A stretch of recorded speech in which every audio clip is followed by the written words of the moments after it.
조금 쉬었어요. 이제 두 번째 예제 볼게요. 회계 추정의 변경. 아까 회계 정책의 변경은 소구법을 적용했었죠.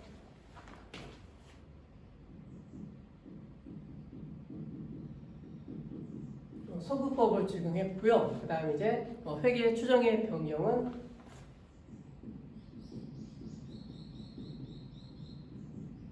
전진법을 적용하게 되겠죠. 전진법을 적용한다. 그래서 아까 소구법 같은 경우에는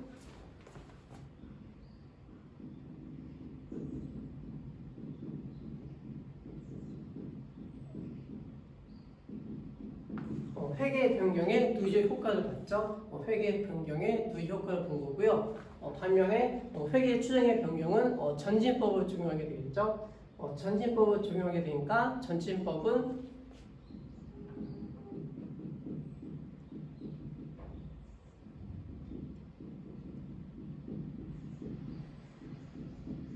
남은 금액을 남은 기간 동안 적용하게 된다. 이것을 기억해두고 나중에 이제 예제를 풀면 되겠죠. 그럼 이제 두 번째 회계 추정의 변경 보도록 할게요. 회계 추정의 변경은요. 첫 번째 내용 볼게요. 첫 번째 내용 보시면 추정은 최근에 이용 가능하고 신뢰성 있는 정보에 기초한 판단을 수반한다. 그래서 예를 들면 대손이라든지 그리고 재고 자산의 진부화 그리고 금융 자산이나 금융 부채의 공정 가치 그리고 품질 보증 의무 이런 것이 추정의 변경이 되겠죠. 그리고 밑에 보시면 감가상각 자산이나 내용 연수 그리고 내재된 미래 경제적 효익의 기대 소비 행태 이러한 것들이 회계 추정의 변경에 해당이 된다.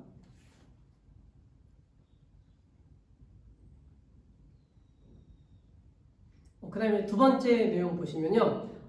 측정 기준의 변경은 회계 정책의 변경에 해당된다. 아까 측정 기준의 변경 봤었죠? 아까 유형자산의 경우 원가 모형에서 재평가 모형으로 바꾸는 경우 이러한 경우가 회계 정책의 변경에 해당이 된다. 이렇게 되면 이것은 소급 적용을 해주게 된다. 다만 재평가하는 회계 정책을 최초로 적용하는 경우에는 회계 정책을 소급 적용하지 않는다. 그다음에 세 번째 내용 보세요. 세 번째 내용 보시면 회계 정책의 변경과 회계 추정의 변경을 구분하는 것이 어려운 경우 이때는 회계 추정의 변경을 하게 된다. 그 다음에 예제 3번이 나오죠. 예제 3번을 보시고요. 첫 번째 변경 전 방법에 의한 기초 정보 금액 구하는 거 있죠. 이때 2011년과 2012년에 감가상각비를 구해 보세요. 감가상각비는 연수학계법을 적용하는 것이 되겠죠. 연수학계법을 적용해서 감가상각비를 구하면 돼요.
그럼 예제를 한번 같이 보도록 할게요.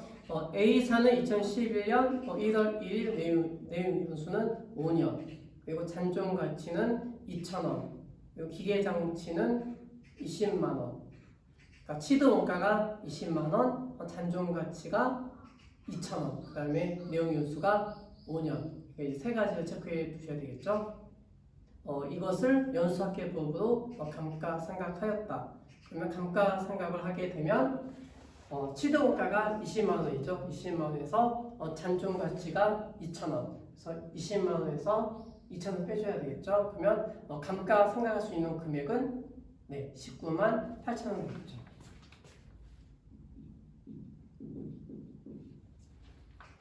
어, 19만 8천 원 가지고 연수학계법으로 감가상각해 주면 되겠죠. 연수학계법은 분모는 내용 연수들의 합이 되겠죠. 만약에 5년이면 5 플러스 4 플러스 3 플러스 2 플러스 1 이렇게 해주면 되겠죠. 그 다음에 분자는 잔존 내용 연수 해주면 되겠죠. 잔존 내용 연수. 그러니까 남은 연수 해주면 되겠죠. 그러니까 제일 처음에는 5년이 남겠죠. 이렇게 했을 때 감가상각비를 구할 수가 있겠죠. 얼마가 나오죠? 6만 6천 나오게 되죠.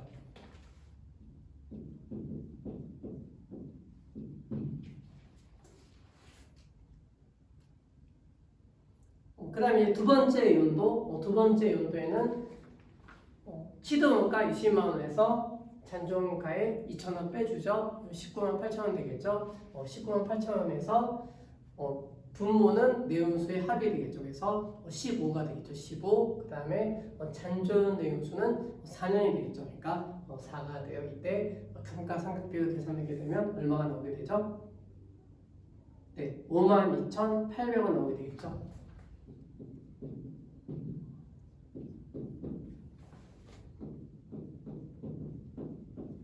그래서 20만 원에서 6만 6천 원 빼주고 그 다음에 52,800원 차감해 주면 되겠죠. 이렇게 차감해 주게 되면 남은 금액이 되겠죠. 남은 금액은 얼마가 되겠죠? 81,200원.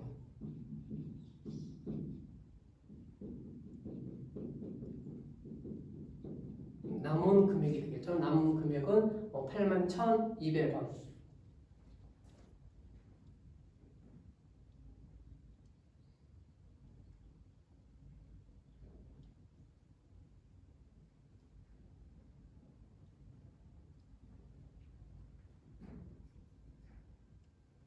그 다음에 두 번째 줄 계속 볼게요. 두 번째 줄 보시면요. A사는 2013년 중 기계장치의 미래 경제적 효익이 소비되는 형태를 반영하여 감가상각 방법을 정액법으로 변경하고 기초 현재 잔존 내용수는 4년 그리고 잔존 가치는 0으로 추정하였다. 이렇게 되면 이제 잔존 가치는 0이 됐죠. 0이 됐고 내용 연수는 4년이 된 거죠. 그래서 남은 기간은 4년 되겠죠. 그래서 남은 금액 81,200원을 남은 기간 4년 동안 감가상각을 해주면 된다. 이렇게 보시면 되겠죠. 그래서 두 번째 2013년 감가상각비를 구하게 돼요. 감가상각비를 구하게 되면 남은 금액이 81,200원이 되겠죠. 81,200원에서 잔존 가치는 0. 그 다음에 이제 정액법으로 감가상각 해주게 되죠. 남은 기간은 4년. 이렇게 계산해 주게 되면 감가상각비를 계산할 수가 있겠죠. 그러면 감가상각비는 얼마가 나오죠? 23,000원 나오게 되겠죠. 그래서 2013년 감가상각비는 23,000원 이렇게 나오게 되죠.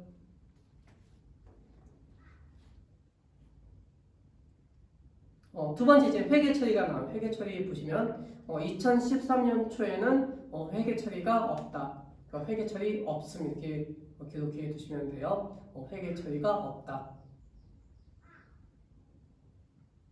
그 다음에 이제 2013년 말, 2013년 말에는 감가상각비가 23,300원이 되겠죠. 차변의 감가상각비 23,300원, 그 다음에 대변의 감가상각 누계 23,300원 이렇게 기억해 주면 되겠죠.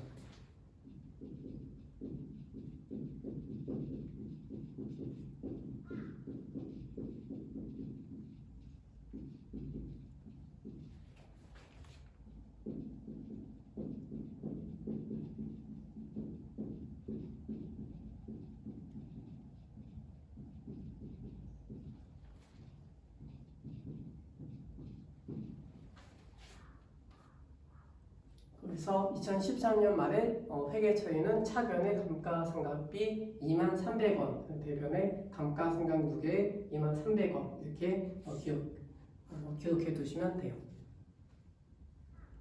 그래서 두 번째 회계 추정의 변경까지 공부해서 돼서 회계 변경은 여기까지 하고요. 그 다음에 이제 세 번째 이제 오류 수정이 나오죠. 오류 수정에 대해서 살펴보도록 할게요.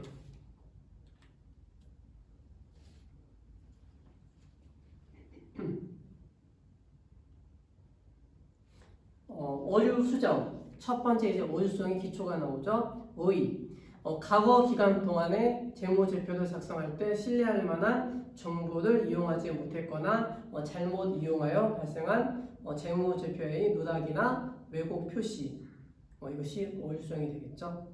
그래서 예를 들면 산술적 계산의 오류, 그다음에 회계 정책의 적용 오류, 그다음에 사실의 관가 또는 해석, 그리고 오류 부정 이런 것들이 오류 수정이 되는 거죠. 그래서 오류 수정 같은 경우에는 아까 non-갭에서 갭으로 변경하는 경우 이때가 오류 수정이 되겠죠. 그러니까 잘못 회계 처리한 것을 올바르게 회계 처리를 하는 방법. 그 다음에 이제 오류의 유형이 나오죠. 오류의 유형. 오류의 유형은 단기 순이익에 영향을 미치지 않는 오류, 그 다음에 단기 순이익에 영향을 미치는 오류 이렇게 구분하게 되겠죠. 첫 번째, 단기 순이익에 영향을 미치지 않는 오류가 나오겠죠. 이때에는 재무상태표 오류, 그 다음에 손익계산서 오류 이렇게 구분하게 되죠. 첫 번째, 재무상태표 오류. 자산과 부채에만 영향을 미치는 회계 오류로서 계정 오류에 관한 오류이므로 오류가 발견되는 즉시 재분류하면 된다. 그래서 예를 들면요, 매출 채권을 미수금으로 분류하는 경우, 그러니까 원래 매출 채권을 해야 되는데 미수금으로 적은 경우에 해당이 되겠죠. 그 다음에 이제 두 번째에는 단기 차입금을 매입 채무로 분류한 경우, 단기 차입금으로 적어야 되는데 매입 채무로 적은 경우가 되는 거죠.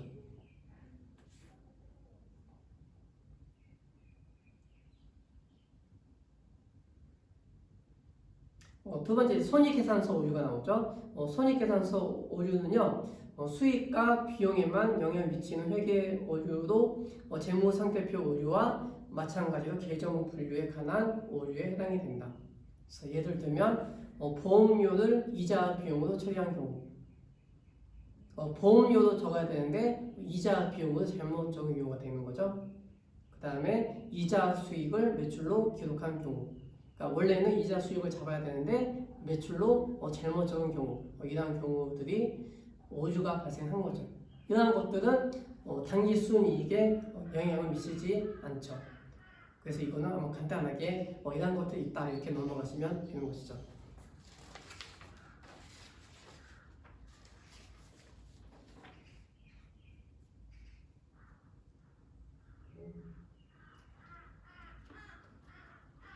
그 다음에 4페이지에 보시면요, 단기 순이익에 영향을 미치는 오류, 이것이 중요한 것이 되겠죠. 단기 순이익에 영향을 미치는 오류.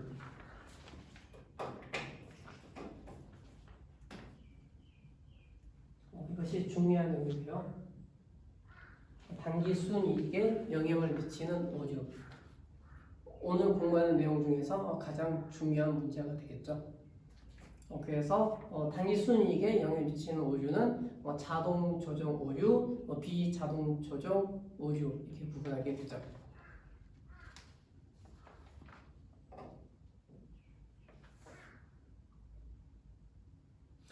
첫 번째, 자동 조정 오류 나오죠. 자동 조정 오류는요, 회계 오류가 발생한 회계 연도와 그 다음 회계 연도의 장부가 마감되는 경우에 당해 회계 오류가 두 회계 연도에 걸쳐 서로 상쇄되어 수정 분계가 필요 없는 오류, 이것이 자동 조정 오류가 되는 것이죠.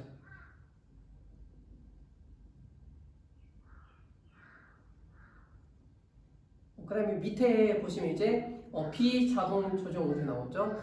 비자동 조정 오류는요, 회계 오류가 발생한 회계 연도와 그 다음 회계 연도의 장부가 마감된 경우 회계 오류가 자동적으로 상쇄되지 않는 오류, 이것이 비자동 조정 오류가 되겠죠.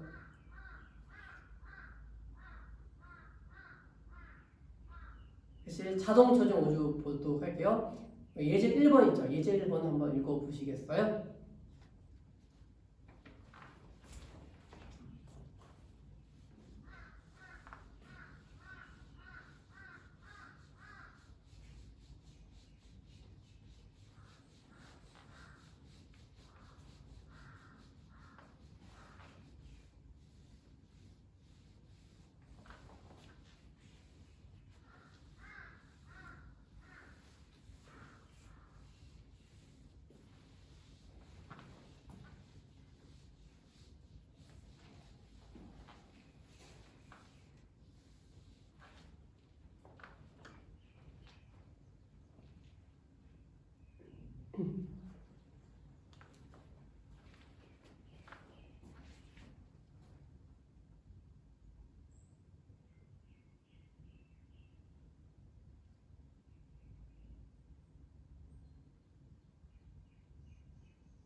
예제 1번 읽어보셨어요? 예제 1번 12월 말 결산 법인인 주식회사 부산은 2020년 외부 감사 회계 법인을 교체하였다.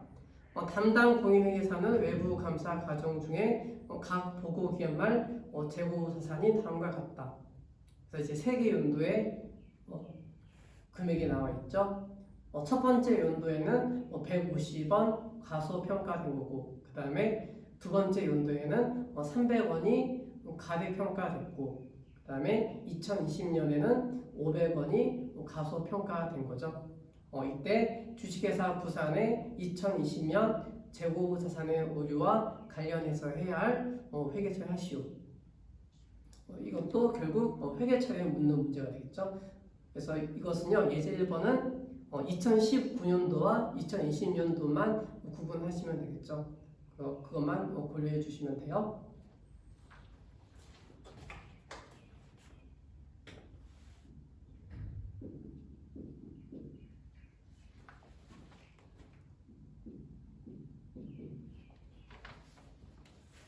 그래서 2020년부터 볼게요. 2020년은 이제 재고 자산이 500원만큼 가소평가된 거죠. 가소평가됐어요. 그러면 500원만큼 가소평가됐으니까 더 적게 적었겠죠. 더 적게 적었으니까 그만큼 더 많이 적어줘야 되겠죠. 더 많이 적어야 되니까 재고 자산이 증가되겠죠. 재고 자산이 증가되면 자산이 증가됐죠. 자산이 증가되면 차변을 기록하게 되겠죠.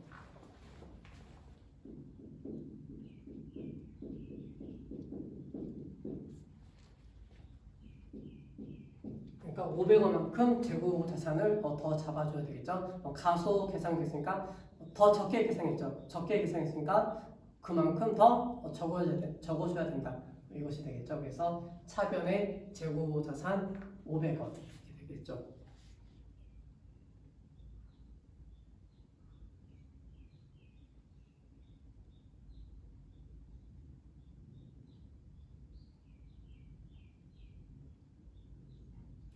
그 다음에 이제 2019년 볼게요. 2019년 보니까 300원을 가대 계산된 거죠. 과대 계산됐으니까 300원만큼 더 많이 적어준 거겠죠.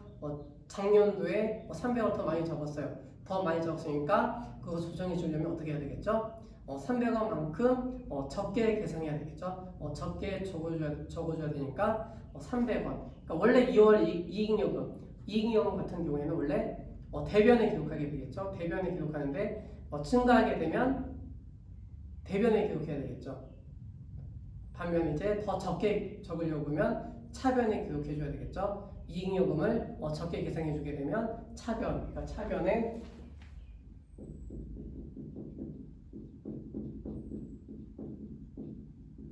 2월 이익요금 300원 이렇게 계산해 주면 되겠죠. 그러면 대변 쪽에는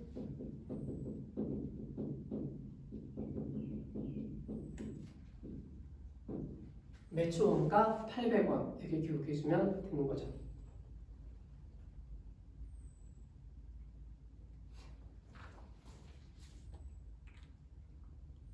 다시 앞으로 한번 가보세요. 앞에 가시면 2페이지. 2페이지 보시면 예제 1번 있죠? 예제 1번.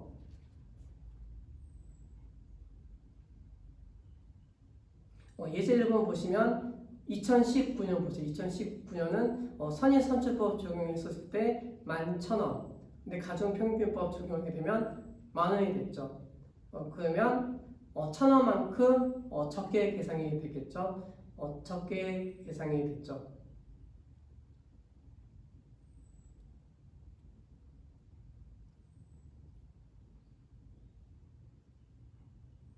그 다음에 2020년 보니까 선인선출법 적용하게 되면 15,000원, 그 다음에 가중평균법 적용하게 되면 12,000원을 적용하게 되겠죠.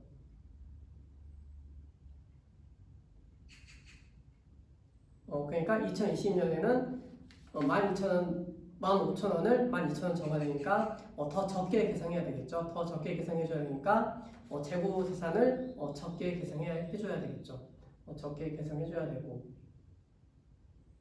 그 다음에 2019년 보니까 2019년에는 11,000원 적었는데 만원 적어야 되겠죠. 그러니까 더 적게 적어야 되겠죠. 더 적게 적어야 되니까 적게 2월 이익요금을 적게 계산하려면 차변 쪽에 기록해줘야 되겠죠. 그러니까 차변에 2월 이익요금 이렇게 기록해주면 되겠죠.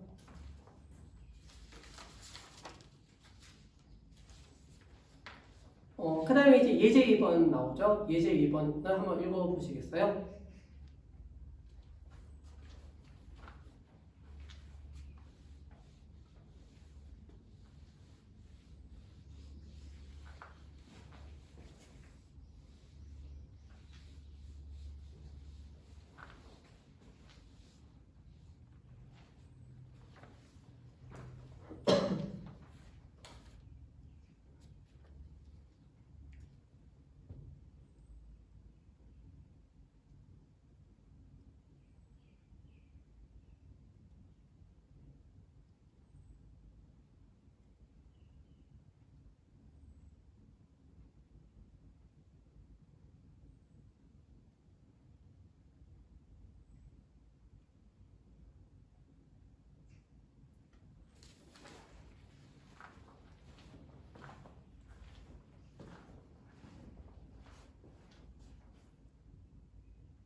그럼 예제 2번 한번 같이 보도록 할게요. 예제 2번. 12월 말 결산 법인인 주식회사 천안은 2020년도에 각 보고기간 말에 각 계정 과목별 인식할 금액은 다음과 같다. 그래서 이제 네 가지가 나오고 있죠. 첫 번째, 미지급 급여의 가소 계산. 두 번째는 성급 보험료의 가소 계산. 세 번째, 미수 수익 가소 계산. 그다음 네 번째, 선수 임대료 가소 계산.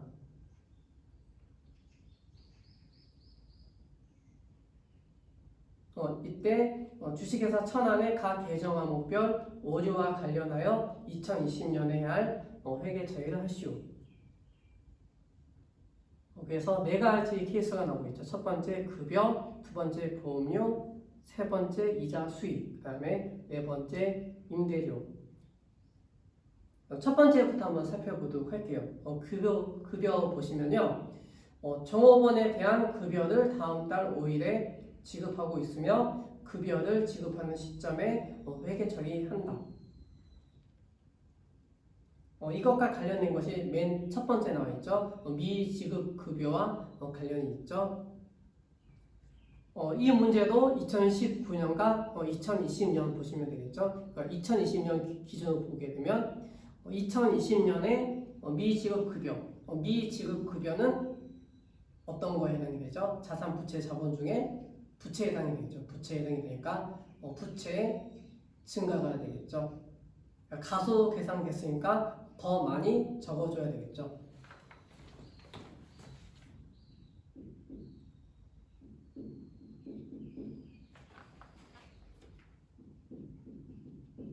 그래서 대변에 미지급 급여가 되겠죠. 미지급 급여가 가소 계산됐으니까 적게 계산했으니까 그만큼 더 잡아줘야 되겠죠. 더 많이 기록해줘야 돼요.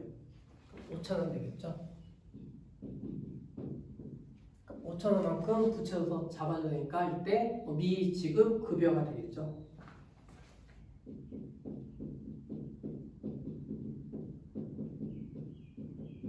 대변에 미지급 급여 5,000원 이렇게 기록해주면 돼요.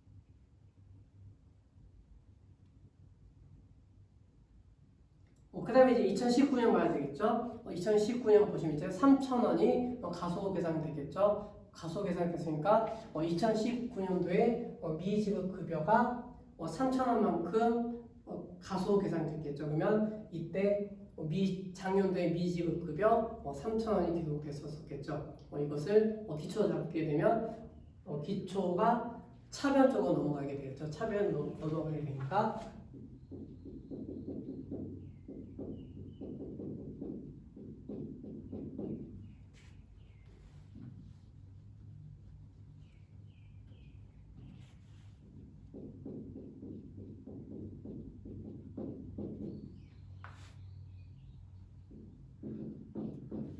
2월 이익력은 3,000원 이렇게 되는 거죠. 그러면 남은 금액은 2,000원 되겠죠. 그럼 2,000원만큼은 급여가 되겠죠.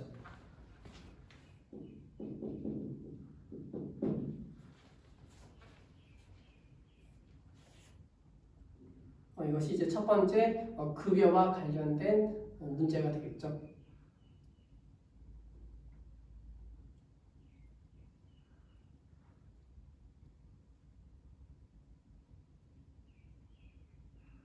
정리되셨죠? 두 번째 볼게요. 두 번째는 보험료가 되는 거죠. 보험료. 건물에 대한 화재 보험료 1년치를 성급하고 지출하는 시점에 전액 보험료로 비용 처리하였다. 이것은 이제 두 번째 성급 보험료 과소 계산된 것과 관련 지어야 되겠죠. 이것도 2019년, 2020년 이렇게 두 개 연도만 보시면 돼요.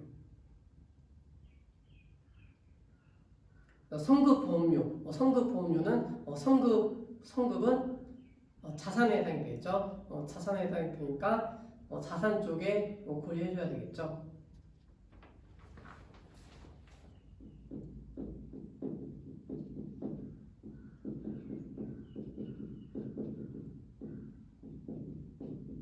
성급 보험료를 가소 계산됐으니까 1,800원만큼 더 적어줘야 되겠죠. 그러니까 자산이 증가돼야 되겠죠. 1,800원.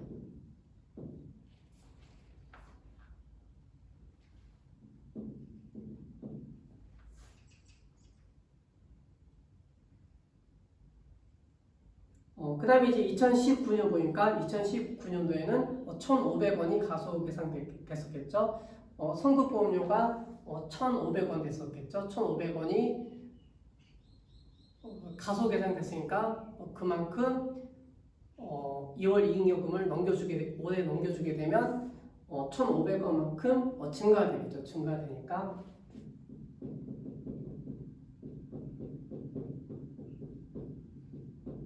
2월 이익요금 1,500원 이렇게 되겠죠. 그럼 이제 300원이 차이가 나죠. 300원만큼은 보험료가 되겠죠.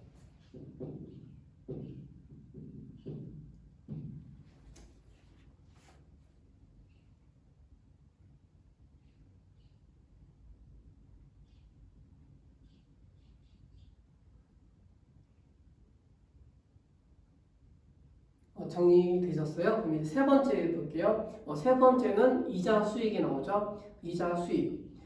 정기 예금에 가입하고 이자는 만기일에 수령할 때 이자 수익으로 인식한다. 이거는 이제 세 번째 미수 수익 가소 계산과 관련이 있겠죠. 2020년 보니까 800원만큼 가소 계산됐겠죠. 800원만큼 가소 계산됐으니까 800원을 더 많이 적어줘야 되겠죠. 미수 수익은 자산이죠. 자산을 증가시켜야 되겠죠.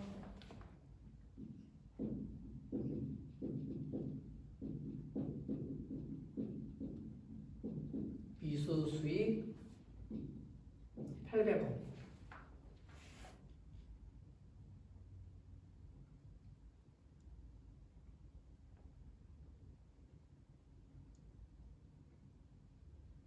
그 다음에 이제 2019년 보세요. 2019년도 보니까 600원의 가소 계산이 있었죠. 600원이 차변에 미수 수익 600원 적혀 있는 것을 올해 넘겨주게 되면 2월 이익요금이 증가되겠죠. 그러니까 대변에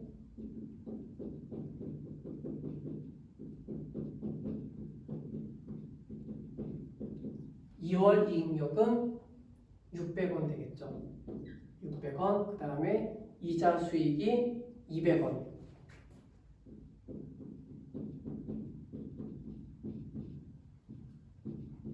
이렇게 계산이 되겠죠.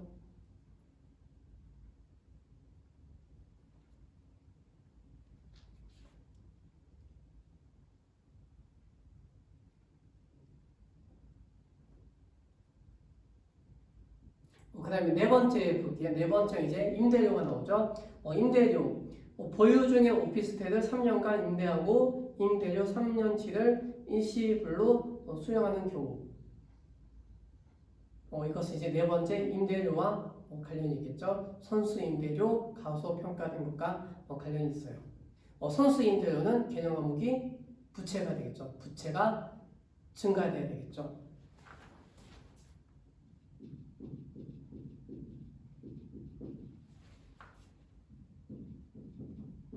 부채가 증가되니까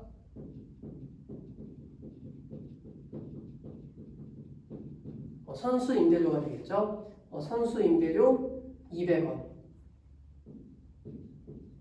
200원만큼 적게 계산됐으니까 더 많이 적어줘야 되겠죠. 그러니까 부채의 증가. 그 다음에 이제 2019년 보세요. 2019년 보니까 1,600원만큼 가소 계산됐겠죠. 이것도 똑같이 선수 임대료 1,600원이 기록돼야 되겠죠. 이것을 정기로 다음 연도 정기에 넘겨주게 되면 1,600원이 되겠죠. 이것이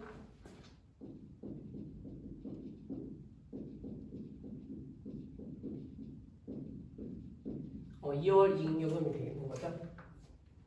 그렇게 되면 나머지 임대료 임대료 금액은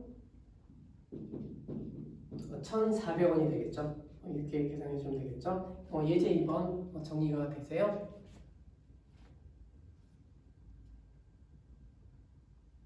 네. 그 다음에 이제 두 번째 볼게요. 두 번째 보시면 비자동 조정 오류 나오죠. 비자동 조정 오류 보시면요. 회계 오류가 발생한 회계 연도와 그 다음 회계 연도에 장부가 마감된 경우 회계 오류가 자동적으로 상세 배제하는 오류, 이것이 비자동 조정 오류가 되겠죠. 그 밑에 보시면 예제 3번 있죠. 예제 3번을 읽어보세요.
예제 3번 한번 같이 보도록 할게요.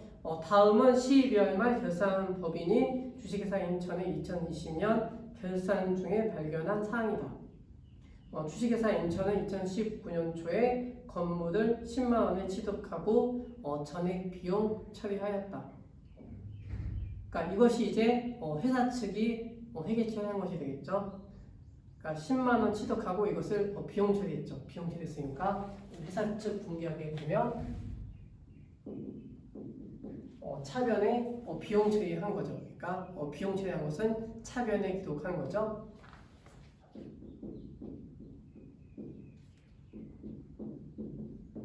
차변에 비용 10만 원. 그 다음에 대변은 이제 현금을 줬겠죠. 현금 줬으니까 자산의 감소가 되겠죠.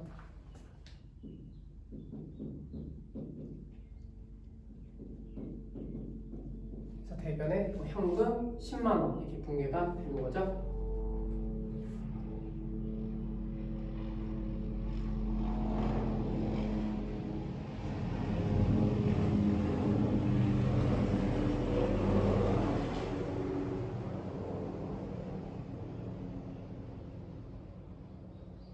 그 다음에 이제 내용 같이 보시면 건물의 내용 연수는 10년, 그리고 잔존 가치는 없다, 그리고 정액법으로 감가상각한다.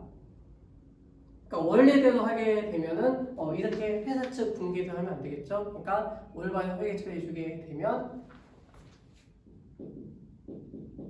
취득했을 때 회계 처리, 건물을 샀죠. 건물 샀으니까 자산의 증가가 되겠죠. 차변에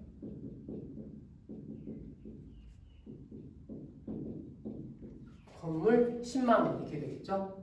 그 다음에 대변에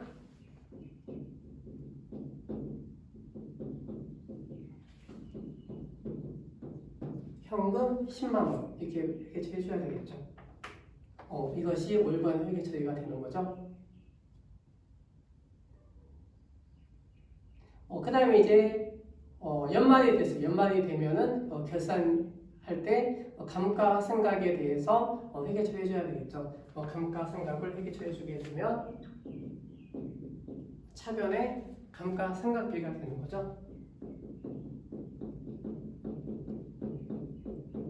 감가상각비 10만 원에서 잔존 가치는 없고 내용 연수가 10년이니까 감가상각비는 만 원이 되겠죠.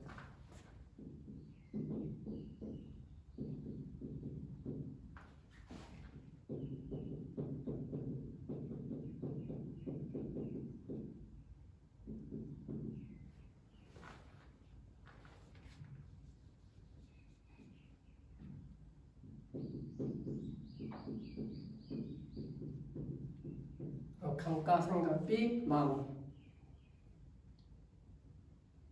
이것이 이제 2019년도에 회계 처리가 되겠죠. 그 다음에 2020년 됐죠. 2020년에도 감가상각에 대해서만 회계 처리해 주면 되겠죠.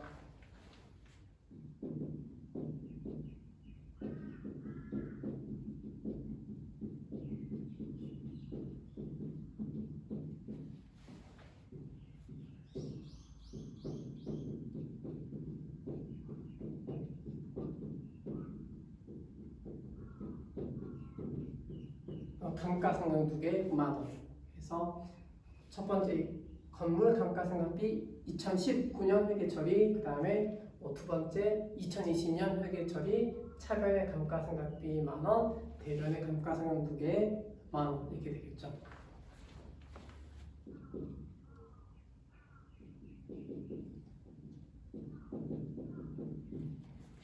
이러한 회계 처리해 줘야 되겠죠.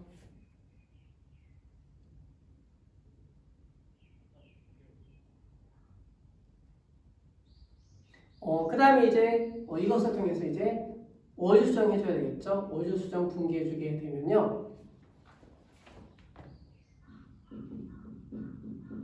차변에 건물이 있겠죠. 건물 100,000원.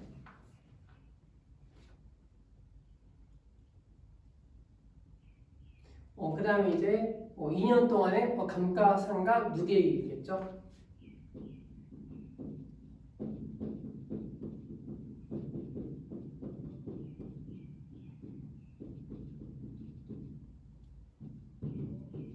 그러니까 2년 동안의 감가상각비가 되겠죠. 2년 동안의 감가상각 누계액은 20,000원.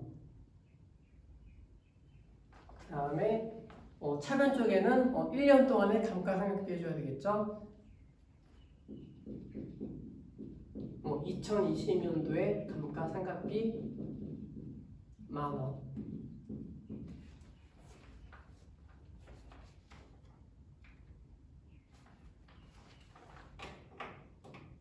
그러면 차액이 90,000원 발생하게 되겠죠.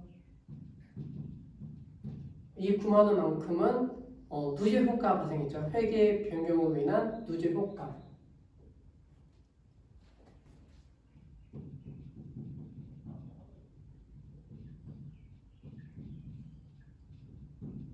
월수정으로 인한 누적 효과가 되겠죠. 90,000원만큼 효과가 발생했죠. 그래서 이것이 2월 잉여금이 돼요. 그래서 월수정 분기에는 차변의 건물 100,000원, 그 다음에 감가상각비 10,000원 이렇게 주면 되죠. 그 다음에 대변 쪽에는 감가상각 2개 20,000원, 그 다음에 2월 잉여금 90,000원 이러한 회계 처리해 주면 돼요. 아시겠어요? 오늘 공부한 내용 좀 어렵죠. 그래서 이제 오늘 공부한 내용 다시 정리해 드리면요. 오늘 공부한 내용 이제 회계 변경과 오류수정에 대해서 공부했죠. 회계 변경과 오류수정은 첫 번째 회계 변경, 갭에서 갭으로 변경하는 것이 회계 변경이 되겠죠. 그러니까 기업 회계 기준 내에 변경이 이루어진 거죠. 반면에 오류수정 같은 경우에는 넌갭에서 갭으로 변경한 것이 되겠죠. 그러니까 잘못된 회계 처리를 올바르게 바꾸는 것, 이것이 오류수정이 되겠죠.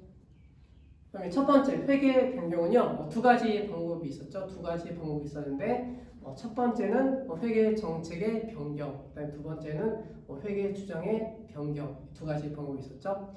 첫 번째 회계 정책의 변경에는 두 가지 예가 있었죠. 첫 번째는 재고 자산의 원가 흐름의 측정 기준을 변경한 경우, 그다음에 두 번째는 유형 자산이나 무형 자산의 측정 기준을 변경한 경우니까 원가 모형에서 재평가 모형으로 바꾸는 경우, 이러한 경우에는 회계 정책의 변경이다.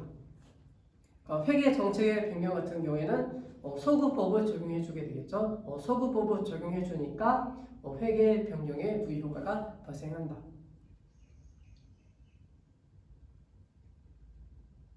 그 다음에 이제 두 번째 회계 추정의 변경. 회계 추정의 변경은 예를 들면 감가상각방법을 변경한다든지, 그다음에 잔존 가치를 변경한다든지, 그다음에 내용 연수를 변경한다든지 이런 것들이 회계 추정의 변경이 되겠죠. 회계 추정의 변경은 전진법을 적용해주게 되겠죠. 전진법 같은 경우에는 남은 금액을 남은 기간 동안 해주게 되겠죠. 그 다음에 이제 두 번째 공부한 것이 이제 오주수정에 대해서 공부했죠. 오주수정은 단기 순이익에 영향을 미치느냐 미치지 않느냐 이것을 보게 되는 거죠. 첫 번째, 단기 순이익에 영향을 미치지 않으면 두 가지 케이스가 있죠. 재무상태표 오류, 그 다음에 손익계산서 오류. 이것은 단순히 계정 과목상의 오류니까 이것은 단기 순이익에 영향을 미치지 않죠. 중요한 내용이 아니죠. 간단하게 정리하고 넘어가시면 되고요. 두 번째, 단기 순이익에 영향을 미치게 되겠죠. 단기 순이익에 영향을 미치는 것은 두 가지로 분류하게 돼요. 첫 번째는 자동 조정 오류, 그 다음에 비자동 조정 오류 이런 것이 있죠. 아까 이제 자동 조정 오류, 자동 조정 오류 같은 경우에는 첫 번째 공부했던 내용이 재고 자산의 오류가 있겠죠. 재고 자산의 오류. 그 다음에 네 가지 케이스에 대해서 또 공부했죠. 첫 번째는 성급 비용, 그 다음에 미지급 비용, 그 다음에 선수 수입, 그 다음에 미수 수입. 이게 네 가지 케이스가 있었죠. 이 네 가지 케이스가 단기 순이익에 영향을 미치고 자동 조정 오류가 발생한다. 그 다음에 비자동 조정 오류가 있죠. 비자동 조정 오류 같은 경우에는 잘못된 회계 처리죠. 회사 측이 잘못된 회계 처리한 것을 올바르게 회계 처리해주고 그것을 수정 공개해주는 이런 것이 비자동 조정 오류가 되겠죠. 그래서 자동 조정 오류는 올해 연도 잘못된 것이 다음 연도에 자동적으로 조정되는 것이고, 비자동 조정 오류는 회사 측에 잘못된 오류를 올바르게 회계 처리한 다음에 수정 공개해준다. 이러한 단계를 거치게 된다. 이렇게 정리하시면 되겠죠. 네, 오늘 수업은 여기까지 하고 마무리 짓도록 할게요. 수고하셨습니다.